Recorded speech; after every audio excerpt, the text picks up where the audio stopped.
I'm glad to be here in Romania again. That's the second time that I come here. And I always enjoy coming here. The first time we had I'm a Scrum trainer, okay, so I work as a Scrum trainer.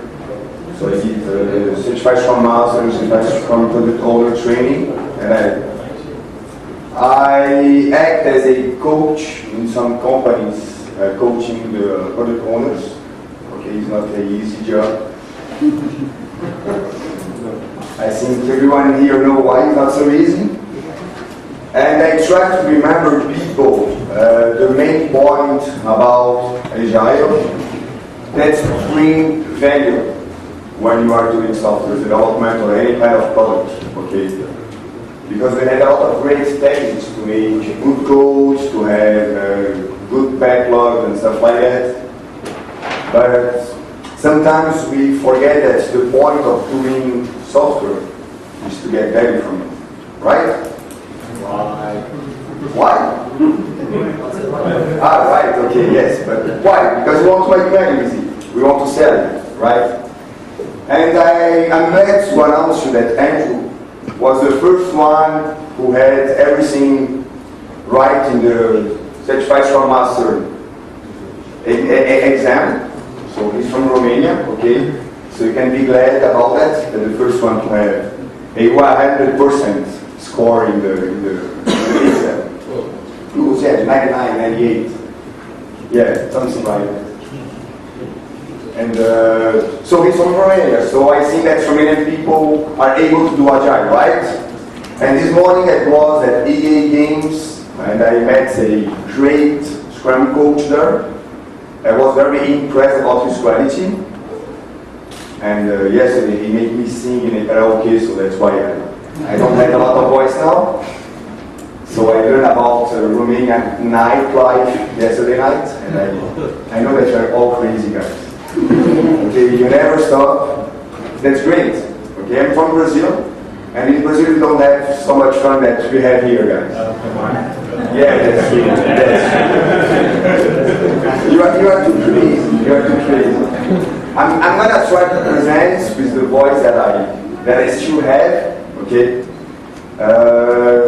So let's go. The point of the presentation is to give some tools, some easy one, to guide the product owner to be able to get return of investment from the backlogs and from the products that you are building, okay?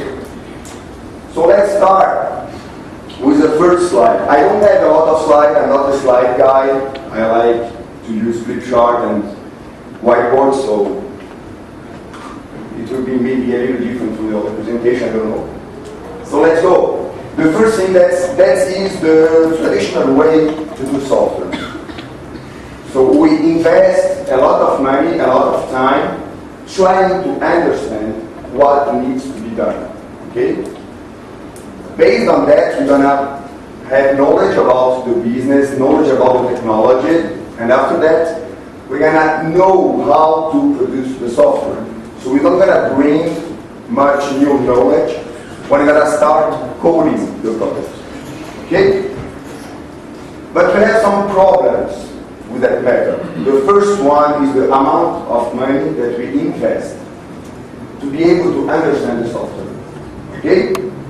So in a perfect world where the business needs don't change, it may work.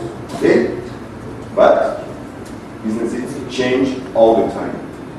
Not just because the market changed, it's because we learn new stuff, okay? The technology change, the business change, the market change, and the client will learn different things, okay? So it changes all the time. And I have a little bad news for you guys too, is when we have too much information, okay, when we try to estimate, we're gonna look at the details, the useless one, that's detailed about solution that we're going to try to define in front, okay, without testing it. And we're going to estimate always more hours that we really need to be able to make the solution.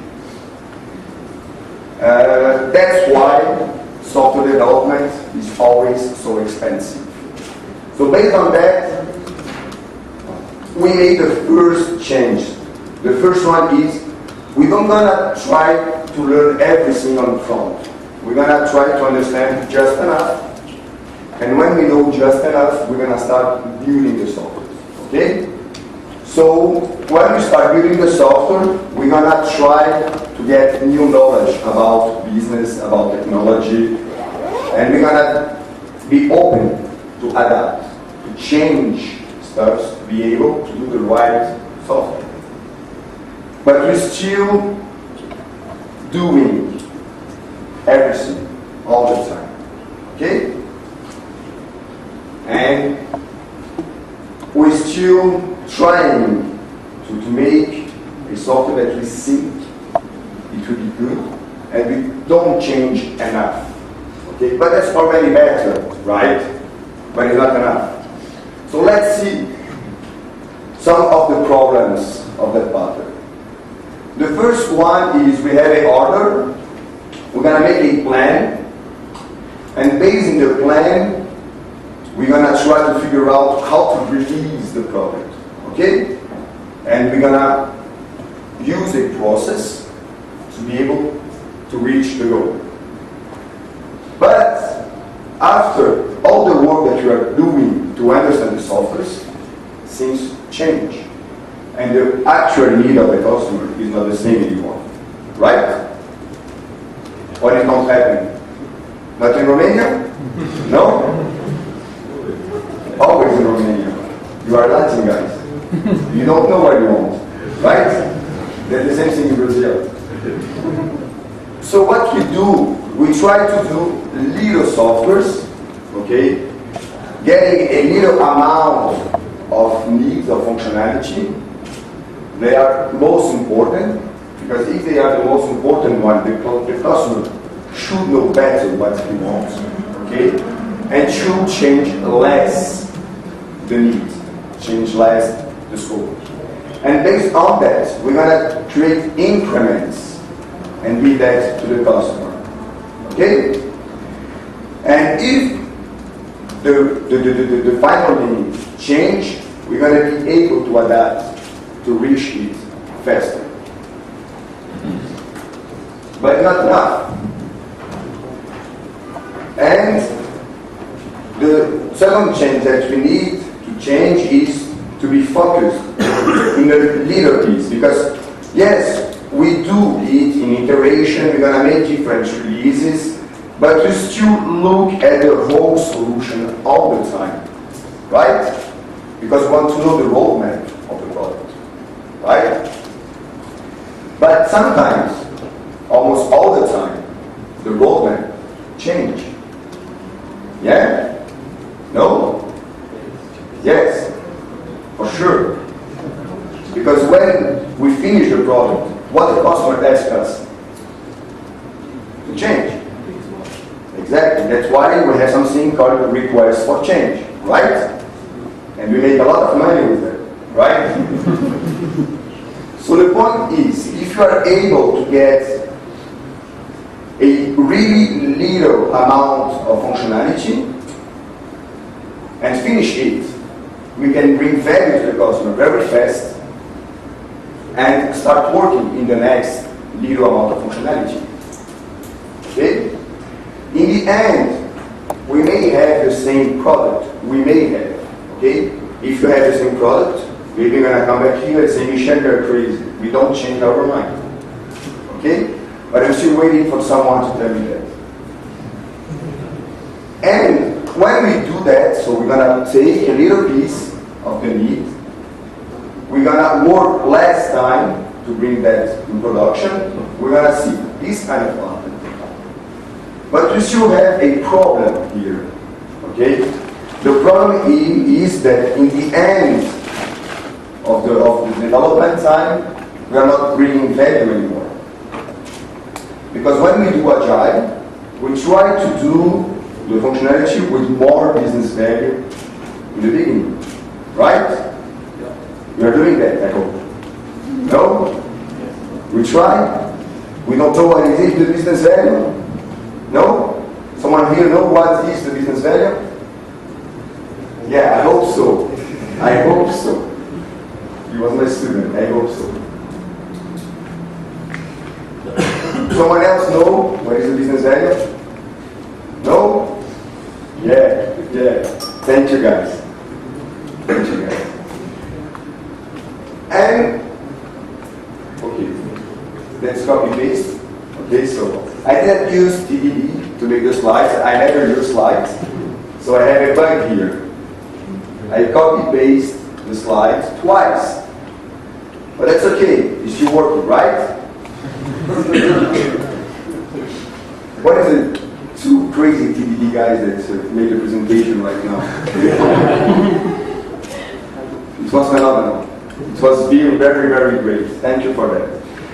So when we finish the little software, what will happen? We're going to put that in production, right?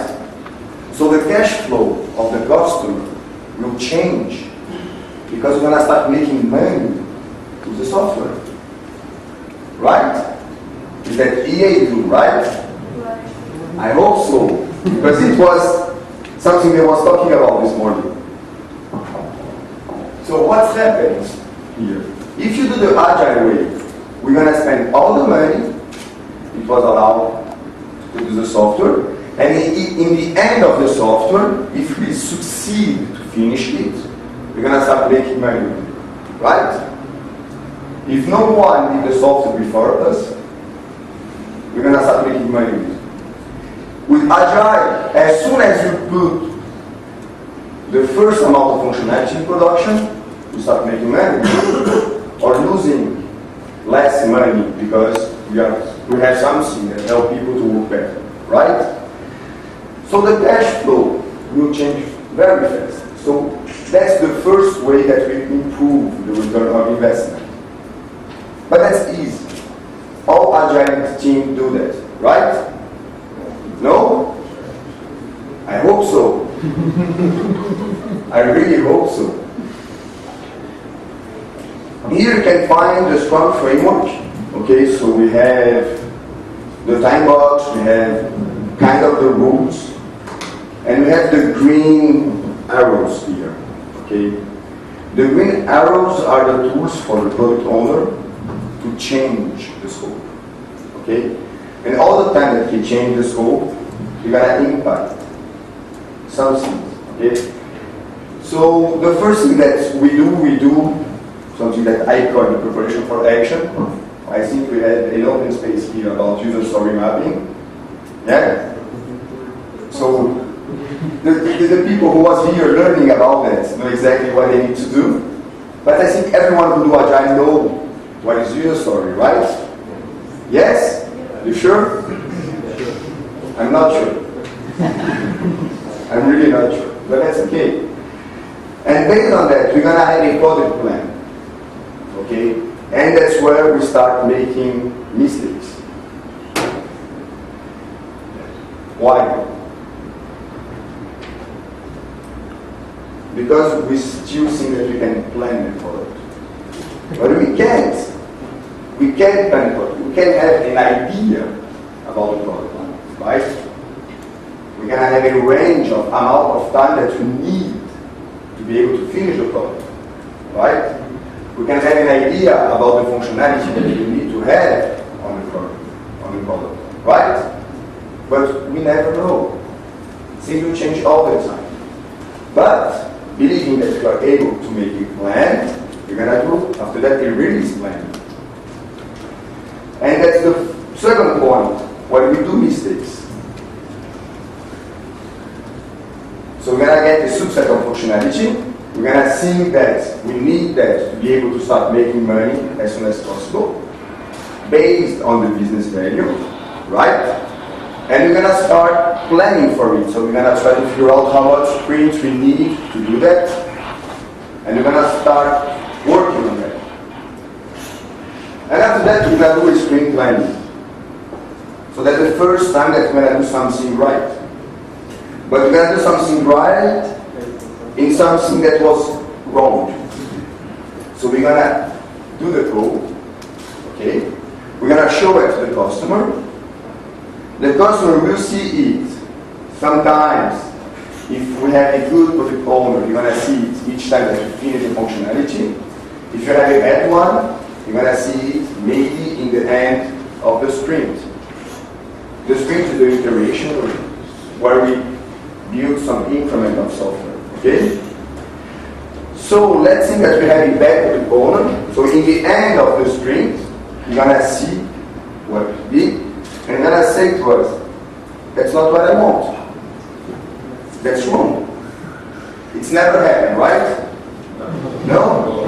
They never reject what we do, right? They always accept it. Yes? No? They always reject it. The first sprint, it's always garbage. Right? The second one is garbage too, but not so bad as the first one. So at the sprint review, we're gonna figure out that the definition of done, that everyone know what is the definition of done here? Yes? Do you have a difference on done and done, or you just have done? Done. Yes.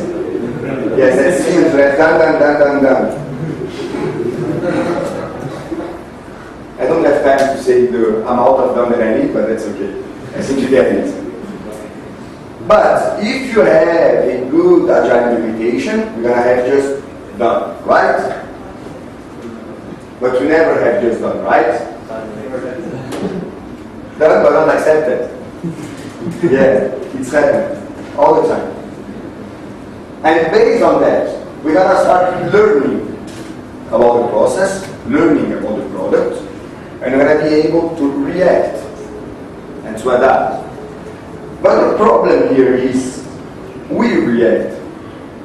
And the product owner, what you do? Nothing. Right? Exactly. So okay, I don't like it, we change it, and you show it again. So we're going to change the release date. Right? No. You sure? Yes. You don't do that.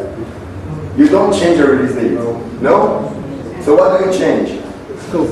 The scope? Good. Wow, that's an improvement. Wow, I want to work here. That's why you don't need me as a coach. So based on that, we know that we're going to have to change the backlog all the time. Right? So let's learn the first thing. That's called how to find return of investment in a backlog. So based that, we think that we can plan. Okay, so you believe on it. Because you're a human being, so you believe in silly stuffs, right? That's a way to plan something, but in a not so stupid way. So based on the functionality, so based on the story, so we are able to have story, and based on the team estimation and based on the business value that the product owner or the stakeholders gave for the stories, we can find out at front, before the release planning, what we need to do. Wow. Why? No one knows? You remember? No? You don't remember? You don't remember anything. It's time to recycle you. After the rating last night. Okay. You was watch. Okay. So what's happening here? This graph is very simple. What we have is business value versus complexity. Complexity will be story point, if you do planning poker, stuff like that, or function point, if you steal Egypt. Okay? And based on those values, we're going to find out that some functionality here, if you do that, because you're not smart enough, because it will cost a lot and will not bring value to the product. How do I know that? That's easy. The business value is low and the complexity is high, right? Yes. Stay in the green. We need to stay in the green zone.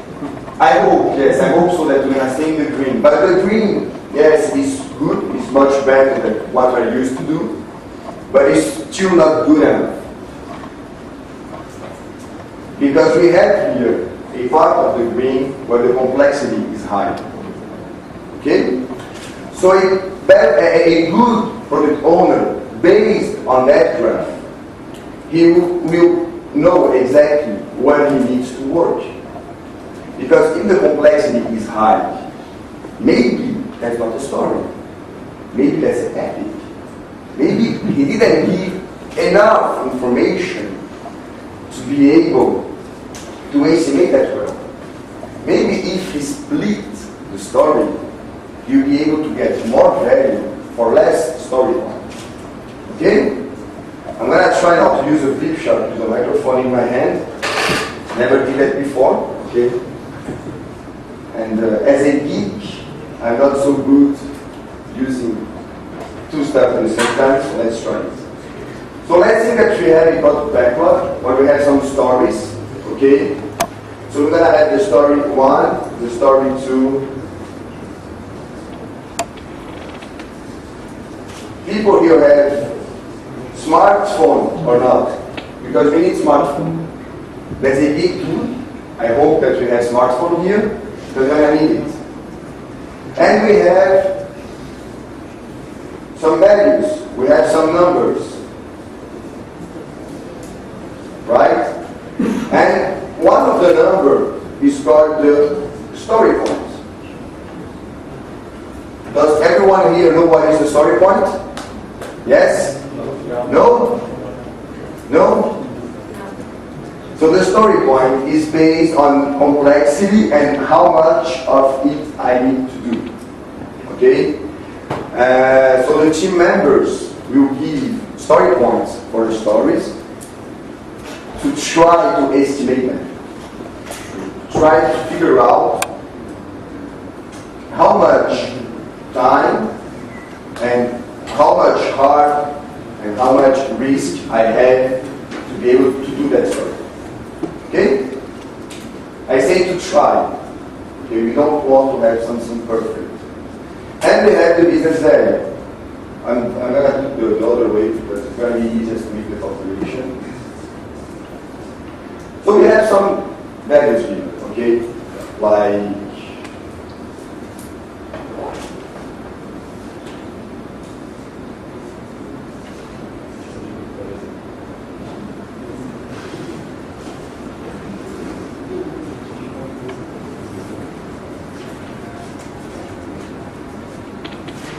so based on it, you're going to need to figure out how much business value the story can give me for each story point that the story has. Okay, so the calculation is easy. Is how much business value I can get from each story point of the story. Geek guys, can you tell me how you do that? Yeah? Device, why? No, he was my student. You cannot tell.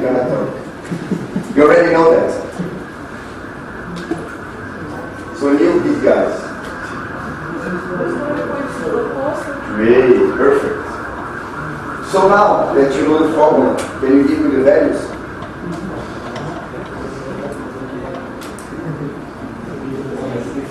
So 2.6. It's easy. You're sure? I think I need to make a test before, right? 5 divided by 1. 10. 11. 4 by 3.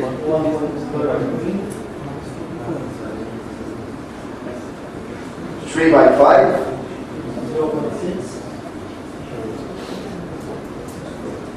3 by 8.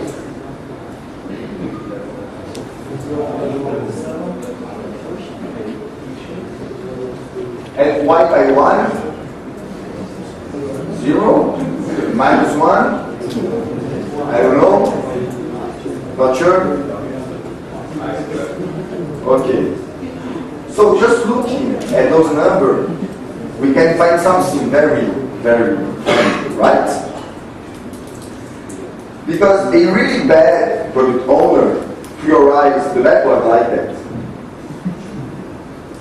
But just looking on that, we can see something who can bring me more value sooner. Yeah? Yeah? One story point to have 5 business value points. Why not? But it's not enough. We need to do something else. Okay?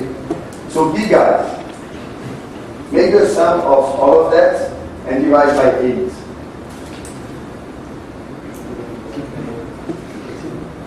I'm a big guy, but I'm already using my 2 hands, so I cannot use my smartphone.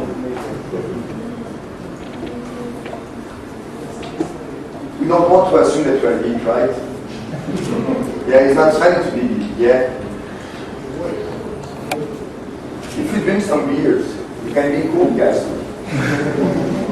I learned that yesterday. 6.9. Divide by 8. 2.1. 2.1. So, a smart PO who knows that everything that's higher than 2.1 should be in the first release. Okay? Why? It's the average. Exactly. It's higher than the average. Exactly. And we want to improve the ROI. Yes? So that's easy to find out. But that's too easy. Yes? We don't have complex formulas, so they will not trust us. That's too silly. How can you improve ROI doing just that? No, that's impossible. So looking at it, in that case, the product owner wasn't so stupid. Right? But I faked it. I faked it. I was working on those numbers this morning to make it happen like that. Because if you look at it, you're going to say, Michel, you spend like 5 minutes doing nothing because you have the same results. Yeah? But the product owner is going to fake it. You know why? Because we're stupid. We're going to give them the story point before they're going to set up the business value. And they're going to see, yeah, I want that one here. So I'm going to put 8 here. No? If it has 10 points, that doesn't matter. Exactly. But he got to do that, right? Or he don't got to do that? No. No? No. Because the product owner doesn't see the story point. Yeah, but we are stupid, man. I showed them. We are geek guys, we're afraid of that. We're going to lose our job. But let's just, I just want to give the tools, okay? So I fake it to make it easiest. In my training, I don't fake it. So based on that, let's make other numbers to see how stupid we are, okay? So big guys, that's easy. I want the sum of those numbers, the sum of those numbers here. And I want that in 10 seconds. 10 seconds takes me to unlock my access. 36. But it's 36 The business first. value. The business value. Okay? And the story points? Big guys. Come on. 25. And let's look at other numbers. The sum of those one here and the sum of those one here. 25. So 25 here, I trust you. 8. And 8 here. Wow. Wow. 8 story points to have 25 business value points. Wow! And before that, I was doing 25 story points to have 36 business value points. Yeah, you're gonna fake it, but you're gonna still cut some stuff. And you're gonna still be improving return on investment. And you're gonna see that the silly stuff that you do bring results. Right? So the first tool for the product owner to improve return on investment is to have a good Scrum Master or a good Scrum team, or a good XP coach and a good XP team. Okay? We don't care about what we are using. I care about Scrum, but Scrum and true programming is not so different. Some concepts change. So we are able to show the smart guy that you're not stupid. Okay? That using simple stuffs, we can save money. And we can save a lot of money. It's not because we're going to be doing that. We're going to do it. If you want it, we're going to do it. But it's his problem, not our problem. Right? But we're going to start doing the right stuff before. Because we want to have it. Okay? We want to do it. Right? And doing that, we cut here. We remove the end of the sprint or the end of the release. We remove waste. And we don't need to think too much to do that. Okay? So that is making a plan. The plan is, let's remove waste. That's the only plan that we can do. Okay? So based on that, we're going to come back here. We're going to have a backlog. Okay, we're gonna keep the same product backlog, but we're gonna put the right stuff on the top, and we're gonna execute the backlog. And if the product owner are not so stupid, you're gonna go for it. Why? It's his money, and he wants to make money. Yes? No? They're stupid. Yeah. Good, because when they are stupid, I do money with them. Okay, because they call me, I coach them, and I make a lot of money. So I hope that all the product owners are stupid because they want to have a job. I'm transparent. If you have stupid product owner, please call me. I will love working with them. So after that, we have enough information to start making a plan. A faked one, yes. Yes, because maybe sometimes we fake here. And once we're going to see that we can bring value very fast to him, we're going to start trusting us. So maybe, let's come back here. If that works, that's Microsoft. I used to say Microsoft, but I cannot say that all the time. So, when do you think that the product owner will start trusting us? When? In the sprint review. Yes. Or the first time that you're going to look at the product. But usually it's at the sprint review. But maybe not in the first sprint. Maybe in the second one, maybe in the third one. But each sprint that we work and if you don't come to see what we're doing, you're going to be losing money. Right? Yes? No? I don't know. I want to go home. You know, I'm the last one because I'm annoying. Right? So if you want to leave, that's okay. I'm used to it. And if you want to sleep, that's okay, I'm used to it. But I have good news. Yes? No? That's not, no, maybe. Why maybe? Huh? But that's the good news. You are not so stupid.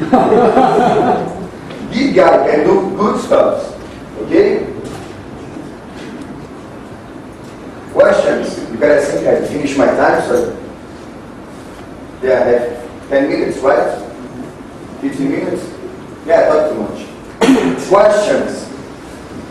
Because I'm sure that you have a lot of questions. I hope so. No?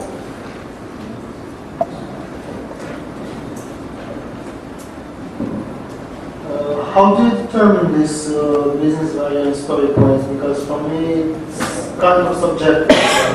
Great. And that's what we want. And I was waiting for this question a lot. So the first thing, who knows the only smart thing that came from Italia? Fibonacci.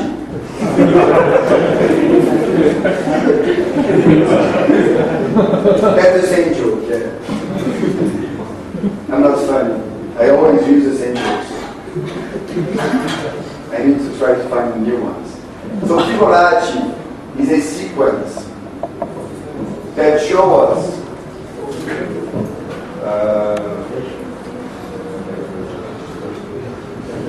when we go to the bathroom, then I know that the bad word in Romania is Buddha, right? and I learned that when I was coaching someone with some Romanian in Canada, and he said, yes, when you do project in Romania, we are always under Buddha. That's why I came here, to try to remove you from the Buddha. Okay?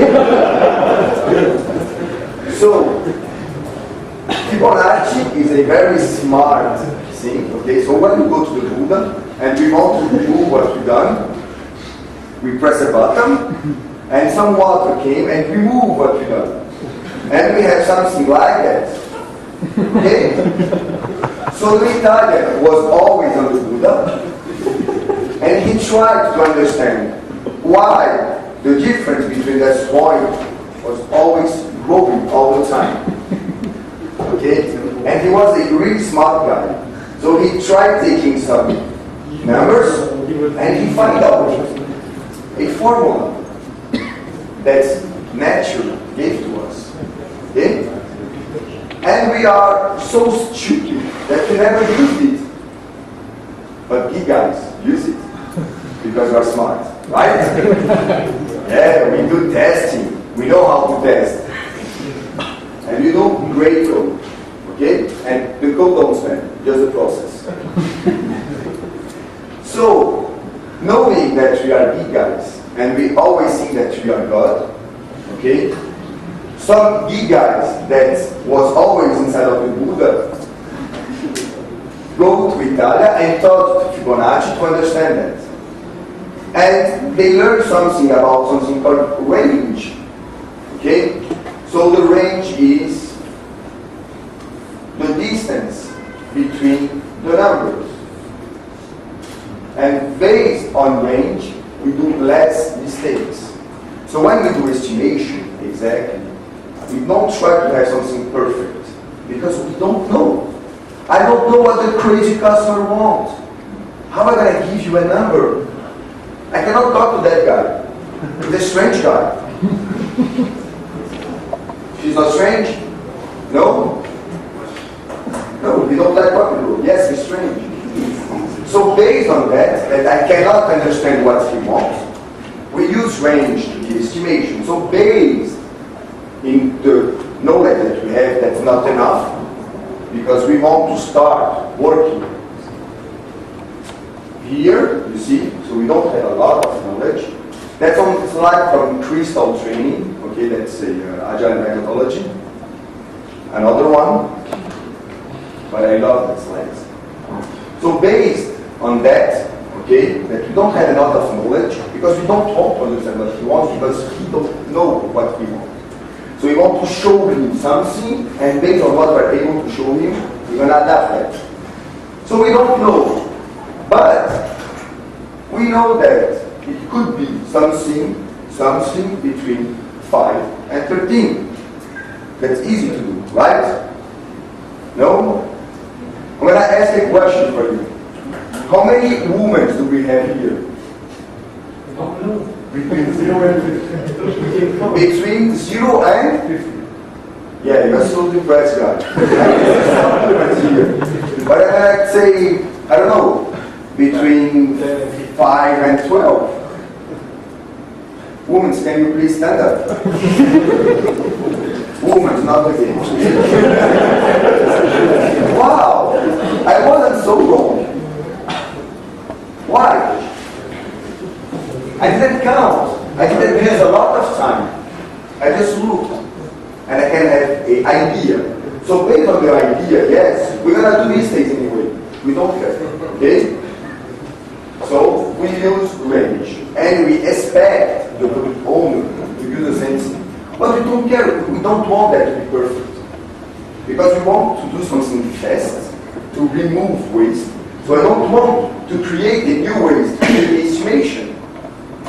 Because if I want to create a waste to make estimation, I will come back on this button here.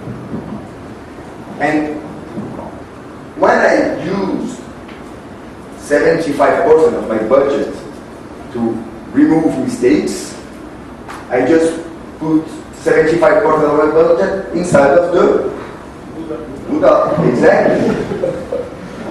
So based on that, we're gonna do just enough to be able to have an idea. Okay? So that's the second tool for removing waste and creating return of investment. Because we spend too much time trying to understand what we need to do. So let's use range. So we're not gonna do huge mistakes. Okay? We're gonna remove another waste. And after that, we're gonna try to do something who works. Because big guys can do sprint planning and can estimate tasks. Yes? No? No? We started two of them, two crazy guys doing per program, so wasting resource, because it was two seated in one computer, doing a lot of tests, wasting time, because test is not real code, right? Yes, it's not real code. But they done it in 1 hour. Wow! They was able to know that you will need 1 hour to do it. That's impressive, right? So another way to remove waste is to do something little. Because when it's very little, we have better chance to have great estimation. Right? Why? Because the Italian guy knows that the range for little things are little range. So you're gonna have little mistakes. You're gonna have mistakes, but little ones.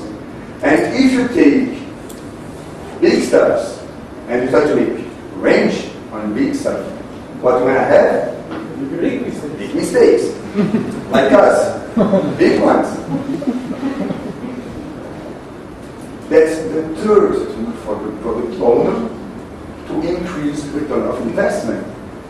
Because what happened just sometime in product development, we do code, we show that to the client look at it, say, yes, it seems good, put it in production, and the users start using the system.